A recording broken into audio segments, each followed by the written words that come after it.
Back at it again, and we gotta talk about a fella by the name of Michael Moore. Sure, you guys might remember that guy and recognize the name. Okay, we gotta talk about Michael Moore because he said something back in like 2016 before Trump won. We'll take a trip down memory lane just to give you guys a little refresher.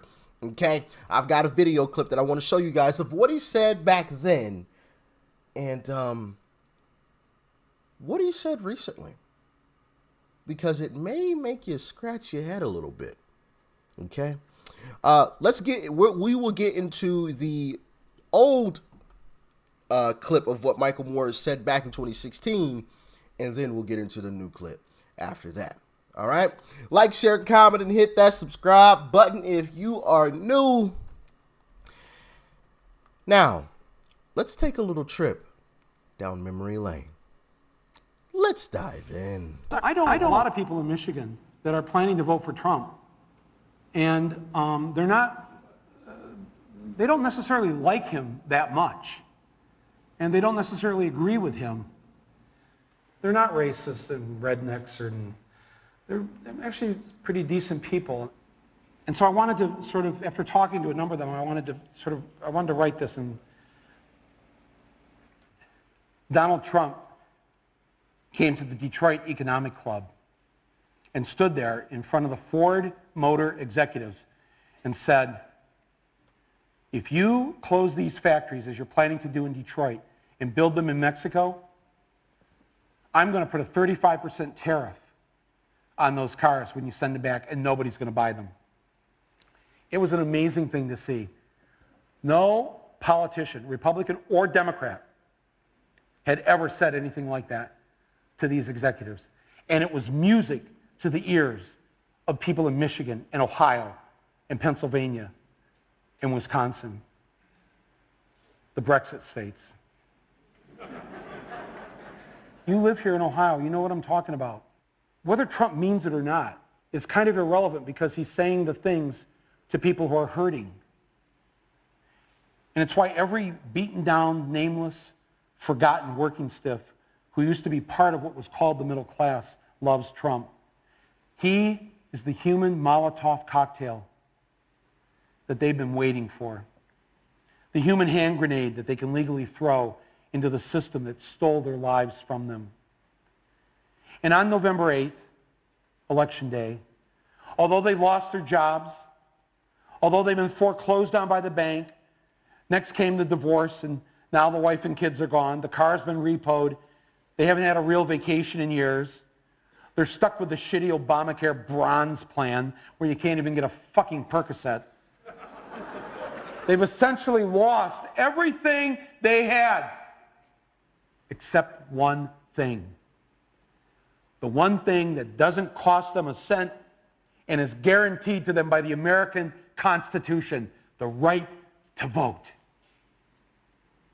They might be penniless, they might be homeless, they might be fucked over and fucked up. It doesn't matter, because it's equalized on that day. A millionaire has the same number of votes as the person without a job. One. And there's more of the former middle class than there are in the millionaire class. So on November 8th, the dispossessed will walk into the voting booth, be handed a ballot, close the curtain, and take that lever, or felt pen or touchscreen, and put a big fucking X in the box by the name of the man who has threatened to upend and overturn the very system that has ruined their lives. Donald J. Trump. They see that the elites who ruined their lives hate Trump. Corporate America hates Trump. Wall Street hates Trump. The career politicians hate Trump. The media hates Trump after they loved him and created him, and now hate him. Thank you, media. The enemy of my enemy is who I'm voting for on November 8th.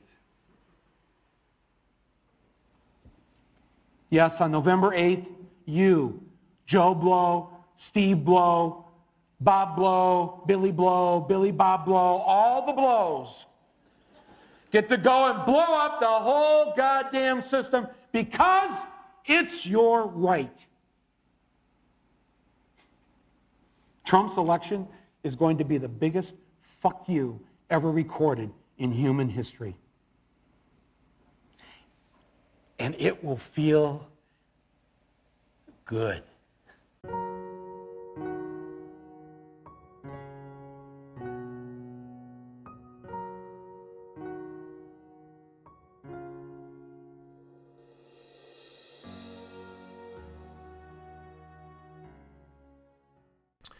Yeah. So that was Michael Moore back then, talking about Trump winning. Now, I do believe later in that speech, he kind of got a little deranged there later in that speech. But at least during that part, he saw the writing on the wall. And I think it's safe to say that he sees it again. Because what he says here, now, it isn't as deep as that speech. I must admit, okay? It's not as good as that one. Right? Not as good as that one. That was, hey, listen. That was a good speech right there. Trump needs to use that in some ads, okay? Trump definitely needs to use that in some ads for sure.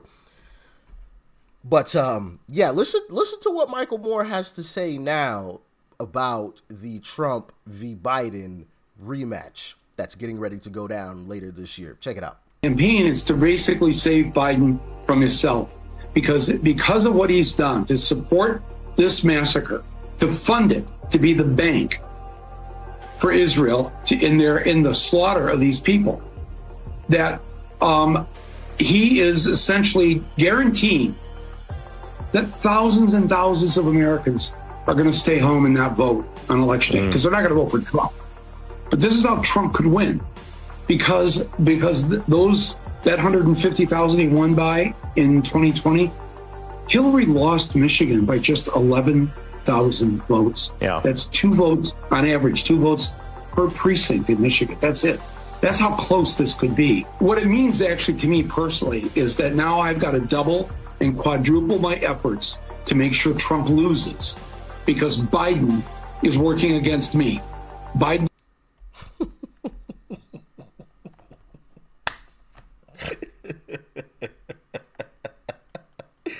Man, he said he's got to double and triple his efforts. Well, I'll quadruple mine. How about that?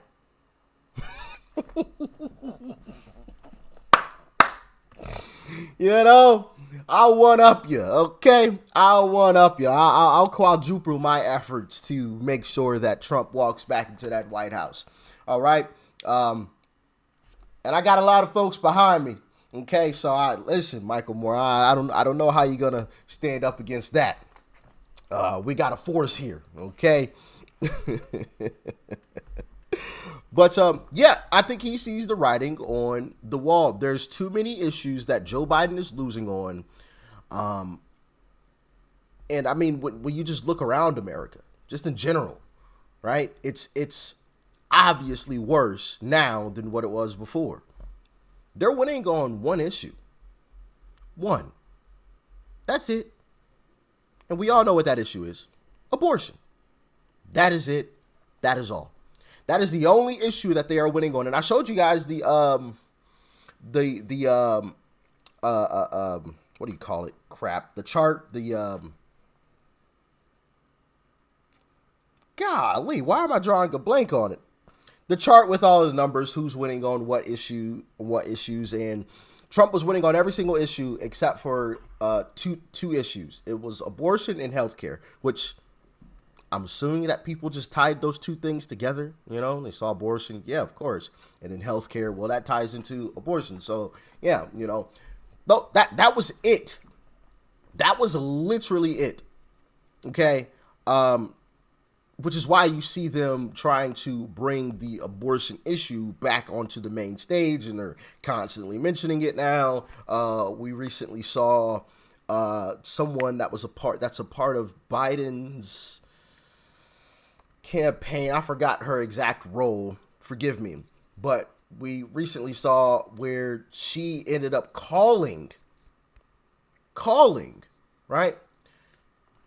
Calling news organizations to make sure that they titled their headlines properly to let folks know that Trump wasn't for abortion. Yeah, that's how desperate Biden's campaign or administration has gotten. They're calling news organizations to get them to change their headlines. Yeah, that's how desperate they are. But I think Trump is being way too strategic. He's way too smart this go around. And he's moderated on that issue, and they absolutely hate it. They absolutely hate it.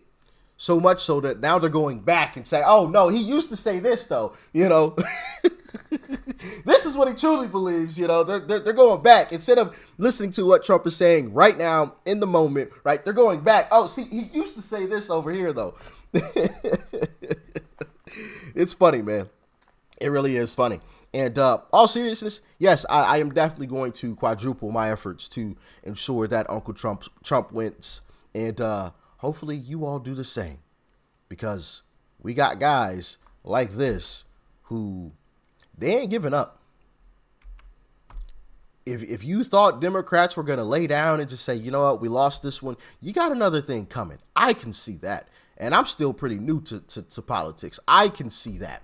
They are going to go out kicking and screaming the whole way. They aren't going to go down easy. All right. So be prepared. But as always, y'all let me know your thoughts, your opinions on this in the comment section below. Like, share, comment, hit that subscribe button before you go. Peace and love. I'm out.